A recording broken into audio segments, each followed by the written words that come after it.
Welcome to Wolf's Watch. I'm Wolf. We have a special guest with us today. And as always, as a leader of the pack, I am scouring the countryside looking for tips, tricks, people that are on the path with you as an entrepreneur that can bring insights that are useful for building your business. And today, our guest is Luke Aberle from Canada. He is a 13-year-old entrepreneur or kidpreneur, but really, I don't think the kid part is appropriate. Having had an opportunity to get to know Luke. See, I'm so excited. I just get tongue tied. You're Thank going you to so much. talking with Luke. You're very welcome, Luke. You've earned it, and it's just because you do product reviews on camping gear. You are a mindset coach. You've launched multiple businesses. You've launched a business with your father. Both your parents Yes, are entrepreneurs, and it's just how did you get started, especially at such a young age? totally. That's one of my favorite questions. So I'm gonna go like way, way, way back, like to when I was 4 years old. When I was 4 years old, we were out camping, and I've always loved camping since I was like 1 years old or before I could even remember. And me, my mom, and my brother. Actually, my brother wasn't born yet, so just me, my mom, and me. We were camping, and it was a rainy day, or I was with my grandparents. And my dad came up to me and he said, because I loved nature. I was just checking out nature. And he was like, "Hey, Luke, I have my point and shoot camera, this particular camera right here." He said, "I have my point and shoot camera." He showed me how it works. And he's like, "Why don't you go take a few pictures out in the forest, see what you can do?" And so I took pictures of literally anything and everything that I could find. And then eventually I just took so many pictures that my dad did say I want it back. I just took so many pictures with it. And so more camping trips we went on, the more photos I took, the more AA batteries I went through. This thing wasn't rechargeable. It took AA batteries. And I went through each camping trip, I went through like 12 AA batteries, just like taking as many pictures as I could. And then once we would get home, we'd dump it on the family computer. Mm-hmm. And so that was when I was 4 years old. That's when I really became passionate about kind of camping and photography. And Okay. then at the age of 8, I kind of fell in love with technology. Like I always kind of at the age of like 6 and 7, I had my camera, I had a little Fitbit, little things like that. I liked technology, but we didn't really have a super big passion for it. And then at the age of 8, I kept watching these videos on YouTube. They were like the top 10 best tech products that you can get. So it was like one of them was like a shower head that has like a speaker in it, and like just like the weirdest things. But I found it so cool seeing what like these startup companies were doing with technology, just like playing around with things, solving problems that people had. For example, people want to listen to music in the shower, so you get a shower head that has a speaker inside of it. Some Sure. have light Makes bulbs sense. that speakers. It's a really good idea. And so that's when like everything kind of came together. And then when I was about 6 or 7, going a little more back, my dad, he was writing his book at the time. And so he was a coach. He still is a coach. We're both coaches. And so he was writing his book called The Good Boss. And I thought it was really cool because he just seemed really enthusiastic about what he was doing. He just loved writing his book, getting ideas, collaborating with people. And I just thought that was really cool. And so I'm like, I want to do something like that. And I think the reason why I loved seeing what he was doing is because he was helping people and he had a passion for it. And so I think that's like what really has driven me. So I started my company called lukesv.com, designed the website completely from scratch, no templates at the age of 9. It took me about 2 or 3 months to do. And then that's when I started. And then I just started reviewing products that I could find around my home. Some people said, well, these products aren't really in that niche, but I would just review any products that I could find, from Bose balls to cameras to gimbals to smartwatches to really anything that I could get my hands on. You can literally check on my YouTube channel. The videos are still there if you go to like old videos or whatever. It was like terrible because the camera quality was kind of weird. It was still better than the webcam, but the green screen was kind of weird too. But I started, and that was like the biggest part for me, is I started doing something that I loved, which was helping people. And so for me, helping people is just, I also get the question too, like, what do you see yourself doing what you're doing right now? And I said, I do. But if I don't feel like doing what I'm doing right now, I know for sure that I'm going to keep helping people in whatever way I can. Well, and that's a powerful mindset Yeah. issue too. I mean, having that perspective of that it's all about helping other people, because entrepreneurship is really about finding a need and filling it, Totally. right? So that's a great perspective to have and to Totally. teach. If So you, I was curious. I was curious how is it though that you developed the perspective that you have when many of your peers are focused on everything, but being an entrepreneur or business. it was really my dad, I would say again, that he really kind of inspired me. And he was just like, hey, here's some ideas. He's like, I'm like, because I just, when I started, I guess how I knew that I wanted to be doing YouTube videos is I saw people on YouTube doing all those Okay. videos. So like I saw adults reviewing products, camping gear, tech, cameras, all that stuff. And I'm like, there's no kids doing this, which means I have some sort of value to offer from a different perspective. Kid's point of view, Okay. which is my t-shirt right here, a kid's opinion of a grown-up's world. And so that's when I wanted to give my perspective. And so that's what it was like, okay, I can start a YouTube channel doing this. And if I just review whatever products I can get my hands on, I went to our local tech dealer. It was called Visions Electronics. I think they're still around. And Okay. they have a whole bunch of tech products. And so I'd ask them, I'm like, hey, would you guys be interested in doing like a collaboration of some sorts? And they're like, we can't give you any products for free, but here's like a gimbal. You can have it for like 30 days, 60 days. It was like longer than like what like the return policy was. And they're like, you can Nice. play around with it, do whatever the heck you want with it. As long as it's in good condition, you can return it back and give it back to us. I actually ended up buying the product again once I returned it. Okay. That's how much I liked it. Awesome. Well, it's great that they did that too. Did a loan instead of a gift. So Totally. now that you've been doing product reviews, are a lot of the products that you get loans, or have companies started sponsoring in the sense of saying, here's a product to do a review on and then keep afterwards.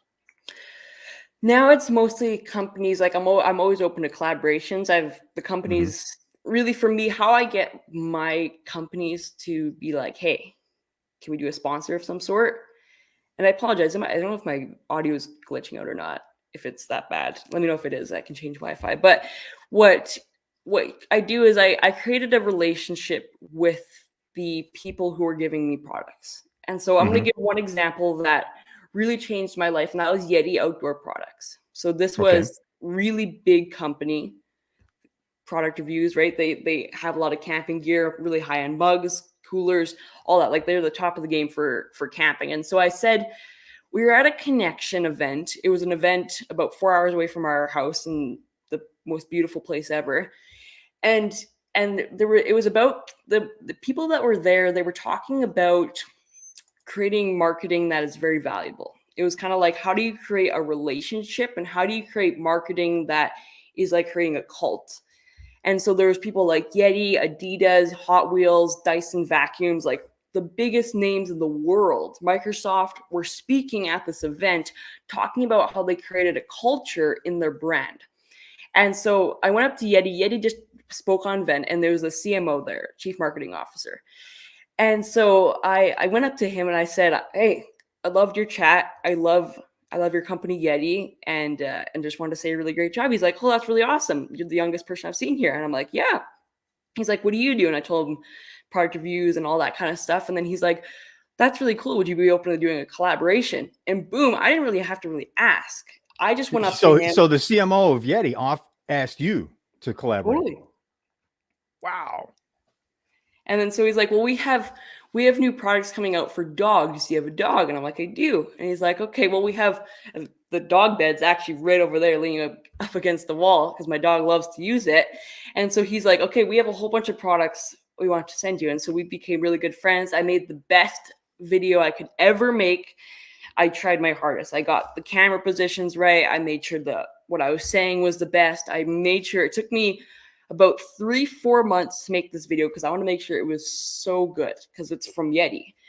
And that's how I really got like my first ever sponsor was another big company called Cold Steel Knives. They have about 1 million subscribers on YouTube, and they're a really big company. They make throwing axes. My dad actually has a few. They make knives. They make Wow. different camping gear. That was my first ever sponsor that said, "Here's products. You don't have to return them back." Hmm. And so that was really cool. And so the reason why on how you get good relationships like that or how you get free products is you create a relationship. And once they give you what you're hoping for, you're intending, you don't stop doing what you intended to do, right? I'm always connecting with Yeti, being like, hey, what kind of stuff are you guys coming out with? And they're like, yeah. And so just like making a really valuable relationship that means a lot. Mm-hmm.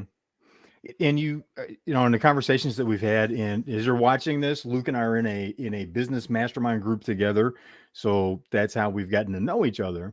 And Totally. Luke, one of the things that you talk about a lot, and it's also part of your business coaching perspective, is, you know, building relationships and the power of building relationships. How did you zero in on that as a key to success? The first guy I ever met, well, actually, I'm gonna go really, really back to when my dad was like Okay. starting out, like in like his like late, like in his 30s or whatever. When he was starting in sales, he was following a guy by the name of Chet Holmes. Chet Holmes was the creator, the first person to really ever do relationships, ROR.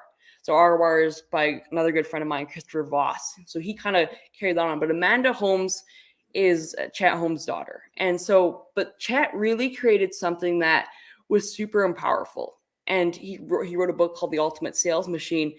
And for my dad, that was what really changed his life, because it gave him an unfair advantage in sales, because he really understood what people wanted, what people were really looking for, that kind of stuff. He really knew how the people's minds worked, which is really important in sales. And so it's not about, I think lots of people, what they do is they go on Facebook or whatever, they cold call, they say, hey, how's it going? And say, good. And they're like, hey, have you ever heard of this before? And they're like, no. And then they just immediately pitch you. Instead of doing that, why not create a really viable connection with that? And so a really Yeah. good friend of mine, like I said, Christopher Voss, he's an amazing guy. I was just actually at his event. And so, but he was like the guy for me who taught me about creating valuable relationships, sending out lumpy Okay. mail to different people that you want to get the connections with. And so, you know, he's helping me send mail to a lot of different really cool people that have inspired me. Peter McKinnon, really awesome guy, right? We've done quite a few different collaborations. And so he's a really awesome guy. If you want to learn more about ROR and how I did that, he was the guy really who taught me a lot about that, as well as Chet Holmes. So check out those two people. Those people were really helped me creating valuable relationships. Well, because you also do an interview series as part of your YouTube channel now. I do. Yeah, is that so? That approach, is that how you were able to start building a relationship with Victor Hansen? And Totally. as you're watching this, if you're not familiar with Mark, he is co-author of Chicken Soup for the Soul. That series has sold like what, 500 million books. It's just been an Insane. incredible success. And you recently did an interview with him, I or had did. him on your show to interview. So this all goes back to, this actually a really good point that you brought that up. So I met Christopher Voss about, was it 3-4 years ago. He Okay. introduced me to a guy by the name of Tim Scher. I So at did an that time interview you were what, 9 years old? 9 or 10 years old. 9, 10 years old. Okay. So then I met Tim Scher. We did an interview with him. He's a super awesome guy. And then he introduced me to I think Mark Victor Hansen. And then Okay. Mark introduced me to a whole group of his friends. And that's how I actually met Ken Walls, Aaron Scotty, Lauren, Mitzi, Prudu, like all these really big names. And so it just started out with one very valuable connection that then went to another valuable connection that then expanded to more connections, and then it grew to even more connections. And so that's how really my business creating with connecting people. And I didn't pitch to them at all. I didn't sell them. I didn't say, hey, is there any way they could come on my show? Every time that I get someone on my show, whether they have 1 million subscribers or 0 subscribers, I always send one of my t-shirts. It's just as a little thank you gift and a little thank you card in it.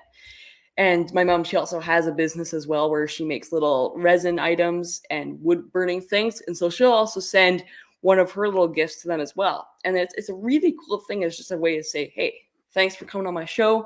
And that's also something for them to remember, like if they have in their homework, oh yeah, I was on that Luke Kids podcast. That was super fun. And it just kind of reminds them of that, and just reminds them of the good time that they had on my show and all that.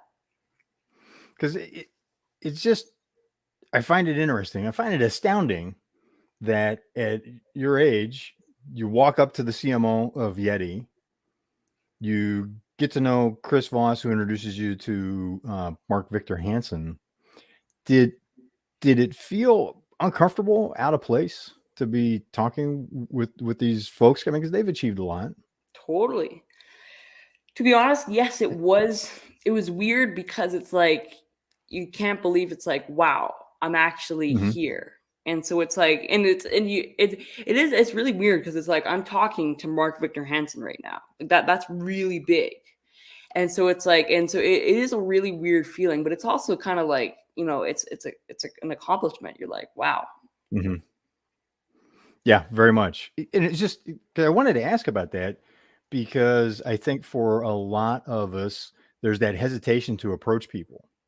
As you know, even as we get older, that still becomes an issue. I mean, I was in my mid 30s and I was at an industry event where the chairman of Rolls Royce was the closing speaker at the closing lunch for the event.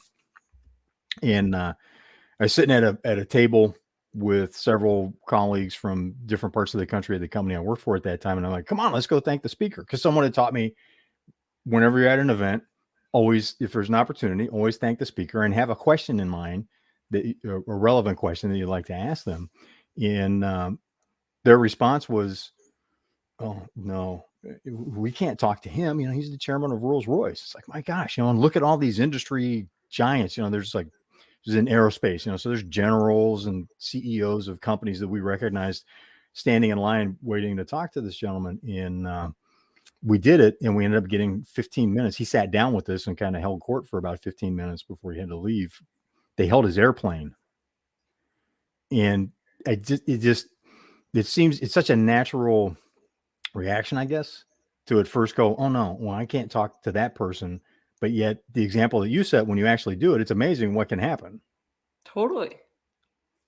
You know, I in would worst case, say, they'll say, well, they'll say no, but that's okay. I hear that a right? lot as entrepreneurs anyway. I would say to people, just start. And I know I say this like Yeah. a ton, but the reason why is even if it's like that the even if they say no or whatever, they don't want to talk or whatever, at least you said, hey, I took up the courage and I went to go speak with them. I went to say, Yeah. hey, how are you doing? And that's a really big accomplishment. So when you just start, I mean, I think some people always kind of overthink it, really being like, man, like, what if I do this wrong? How should I say this? How should I look? How should I act? All these different things. That's just for Mm-hmm. talking to someone or like starting their business. I have to make sure my logo is perfect and my funnel is perfect and I have the right people set up, or do I have to hire anyone? And they get so caught up in all of this. But really, you just gotta just start and just see where it's gonna take you. Yes. That, you know, and it just, there's plenty of excuses. Like you said, you know, the logo's not right. What's the perfect question? I got one shot at this. What's the perfect question I can ask this person? I don't want to look like a fool in front of everybody. And it's better. I have found it's much better to look like a fool than to not take that step. Totally. I wanted to ask, as I've over the years, I've really grown to continually and more deeply appreciate the relationship I had with my father growing up, because he encouraged me to do a lot of things. And I watched, he was in a position where he hired a lot of college students to work part time. And I watched guys come back years later to introduce their family because he had been, you know, he had been a good mentor to them when they worked for him, which got me thinking about, left me thinking about mentorship and coaching, like you're doing, and doing that with your father. How has working with your father affected your relationship with him? I would say that's a really good question. I would say for me, like it's kind of it's made our relationship a little better. I would say. I mean, I don't know how it would be without, but I mean, I say we've learned so many things together. We've went to different places together. We've met people together, and it's been really impactful for that. And so I would say working together, it's one of the best things to work with your family, work with your dad, work with your mom, your siblings, right? working, it's because they're the best people. You know them the most. You know everything about them, and so it makes it a lot easier, including your family and things. Mm-hmm. And we've got our friend Dennis Nurmela joining us from China. So I started my first business at age 9. Now I mentor young business entrepreneurs. Keep up the good work, Luke. Thank you, Dennis.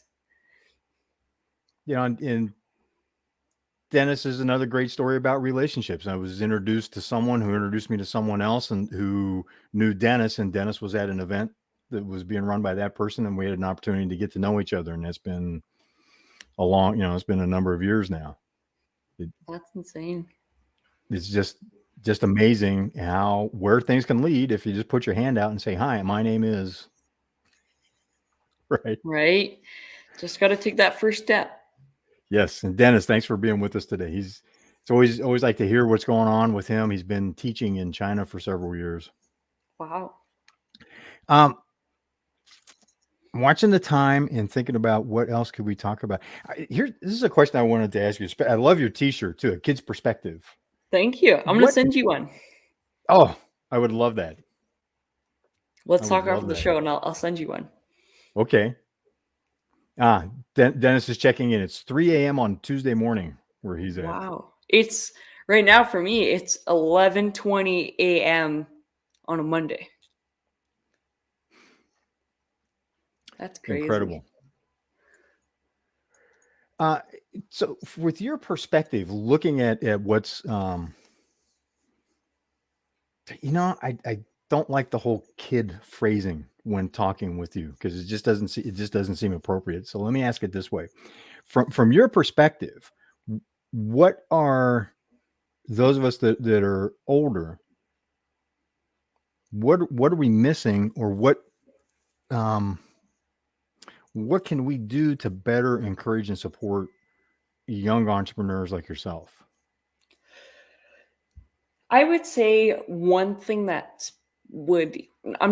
speaking for me, but I'm speaking for like lots of kidpreneurs out there. I would say just being open to any ideas that they have. And for me, my parents have been really awesome about that. I've played with different things, always having new ideas for businesses to think about or different things I want to try out, even if they don't work very well. I just want to see what they're like. And I'd say, so just one thing is just always being supportive and open to what you guys really want. And so, for example, maybe if he's like, hey, I'm thinking about starting a YouTube channel talking about this, and it's like, that's really cool. What do you want it to be about? And even if the YouTube channel, even if they get bored about it after a while, at least they could say, hey, I started a YouTube channel and I learned something from it. And so I'd say always being open to doing whatever comes to their mind and whatever interests them to help them start. That's huge. We're too quick to say no, I think, as we get older. Totally. As opposed to taking a deep breath and going, okay, tell me more about that. And even for the kids, always be open to getting suggestions as well. Oh, yeah. That's powerful. That's something that I've had to work on too. Dennis chimes in, never lose the kid enthusiasm when you're an adult. Don't be too serious as an adult. Oh, totally. We're glad I've never been too serious. Jeez. Yeah, that energy, what drives your enthusiasm for what you're doing and for the life you're pursuing? My enthusiasm. I would say my enthusiasm is just helping people, building connections. I would say I would rather have 10 really good connections that I could always count on. They could always count on me. I'd say some people always say I want connections I can count on, but also that the other person can count on you as well. I'd rather 10 really amazing connections, no matter how big they are or how small they are, than having 500 YouTube subscribers. For me, that is really impactful because it's just, you get those really big connections. They'll stick with you for life. And you always have someone that you can count on, someone that you can talk to.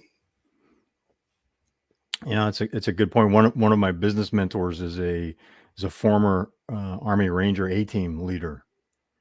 And that made me, what you're just saying made me think about that, because you look at like Yeah, special forces like that, you get 12 people that have the right skill set, and it's amazing what they can accomplish. totally. And or half a dozen people. So it's having 10 people like that where you can really count on each other, and you know what each person's bringing to the table. That's a powerful group of relationships. It is.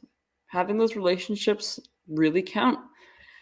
Business, people always ask, I think people in business always say, I was thinking about this last night, they always want like a blueprint for Hmm. stuff. How do I become successful? Like, hey, if I pay you $500 right now and you give me the blueprint to success for everything to be successful. Good night, Dennis. Hmm. Thank you for Good coming on night, today. Dennis. But I would say, and so people always say that. And so I would always say, number one, always be open to trying out things. But number Hmm. two, even if you ask the most successful people out there, like the biggest people, and you ask them, what's a successful blueprint that how you did, they can give you tips on how they got there. But I would say people who are even super big don't precisely know how they got to where they are. It's having good habits, surrounding themselves with the right people, but there's no step by step blueprint that people have to really become successful. And so you have to create your own blueprint. And one of those things is surrounding yourself with the right people. If you're surrounding yourself with negative people that say, oh, your business, that's not really cool, try out something, be more reasonable, stuff like that. Hmm. Or maybe just like I always get something for my age, right? Try it. Just you have to create your own blueprint. Things that I would say as tips, not a blueprint, but things that I would do personally and that have helped me create valuable connections, create valuable habits, be consistent with your business and your social media and stuff, and just keep doing it because hard work and consistency, it always pays off. Yes, great tips. And that's good, because it's about the framework, right? Let me see if I can get this Totally. right. So it's like a square or try. It's about the framework, not the here's the step by step. Here's the step by step recipe that's going to work because it doesn't. It's like baking a cake. You can get the recipe, but it's going to be a little bit different every time, even if you do it 100% correct.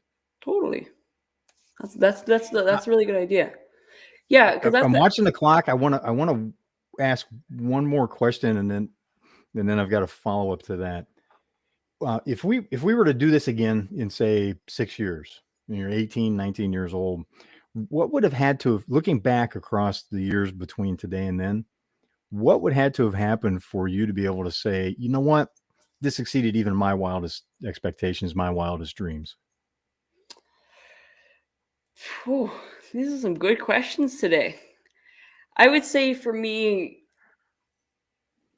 just the connections, if I could look back on people that I dream about connecting with now and seeing myself, in 6 years being like, wow, I got to connect with those people. I didn't even think I could connect with them, right? Doing those collaborations, being on these podcasts, starting these podcasts, doing all these things. I would say for me, if I could see that the people that I was, for me, I think the wildest dreams that would exceed me is is the people that I've helped.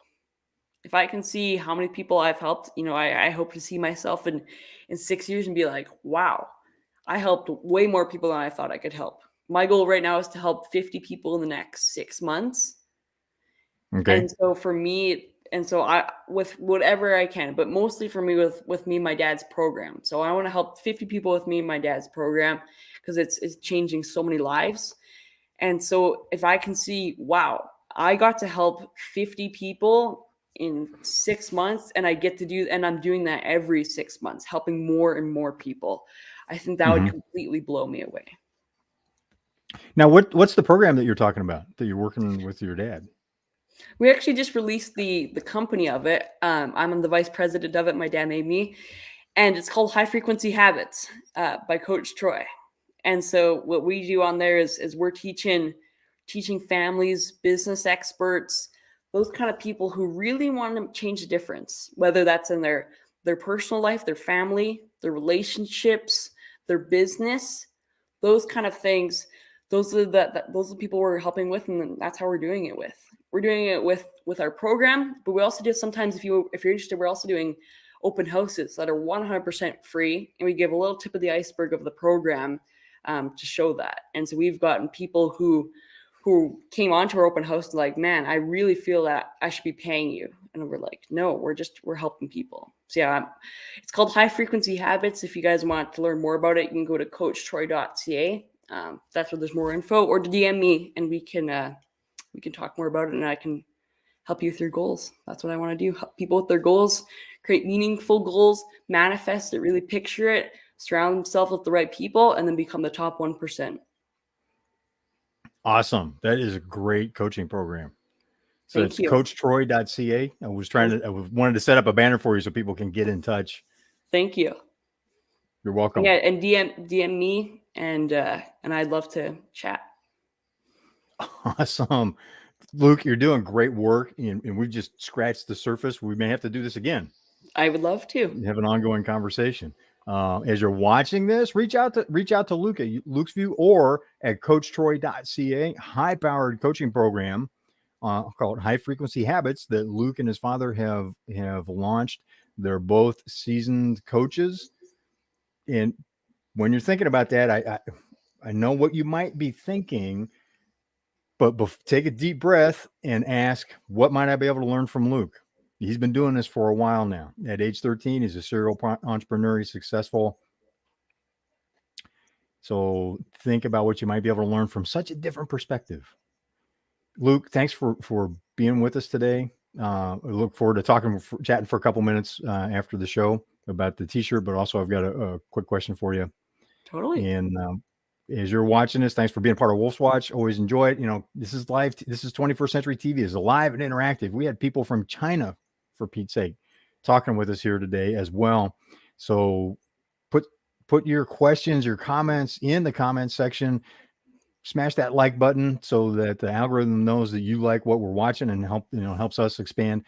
And we watch the comments. We watch your questions after the show's over. You know, when you put something in the comments, you'll hear from me. You'll hear back from us. So if you got a question for Luke and you didn't have a chance to ask it today, get the question there, and we'll collaborate with Luke and we'll get you an answer. So Luke, thanks again. And thank you so for much. watching. Thank you for watching Wolf's Watch, and I will see you on